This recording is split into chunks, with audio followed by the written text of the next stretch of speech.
Hello everyone, welcome back to the channel. আশা করি সকলে ভালোই আছো। আমিও ভালো আছি, তোমাদের ভালোবাসায়। সকাল সকাল ঘুম থেকে উঠে গেছি, দেখো স্নান করে ফেলেছি, চুলটা ভেজা। কেন স্নান করেছি এত সকাল সকাল? আজকে রবিবার, দেরি করে ওঠার কথা ছিল, কিন্তু তবুও তাড়াতাড়ি উঠতে হয়েছে। কেন জানো? কারণ আজকে ইতলক্ষ্মী পুজো। তো ইতলক্ষ্মী পুজো সকাল সকাল জোগাড় করতে হবে। মা মানে শাশুড়ি মা অলরেডি জোগাড় করতে শুরু করে দিয়েছে। আমি স্নান করে রেডি হয়ে নিলাম, এরপরে আমি আলপনা দেবো, তারপরে টুকিটাকি কাজগুলো করবো। আর কারা কারা তোমরা ইতলক্ষ্মী পুজো করো অবশ্যই কমেন্টে জানাবে।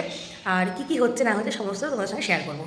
এখন তোমাদের রাখছি। তো দেখো এখানে ফল আমান্য করা হয়ে গেছে, তুলসী তলায় আমি আলপনাও দিয়ে ফেলেছি, আর এদিকে ঘর সাজানো হয়ে গেছে, আর ফল প্রসাদ সব রেডি করে নিয়েছি ঠাকুরের কাছে। তারপরে ব্রত কথা পড়বো ইতলক্ষ্মীর। আর হ্যাঁ, পাঁচ ভাজা, আর এখানে হচ্ছে তোমার চালের গুঁড়োর আটা দিয়ে মেন প্রসাদ পুজো করতে হয়। তারপরে আমরা ওই প্রসাদটা দিয়ে আর একটু আটা মাখিয়ে নিজেদের খাবার বানিয়ে ফেলি। খেজুর গুড়ের মধ্যে, দুধ আর খেজুর গুড়ের মধ্যে এইগুলো দিয়ে দিই, দিয়ে এটা দুপুরে খাবার খেয়ে নিই। রাত্রিবেলায় কিছু একটা করে নেবো। বাস, টাটা।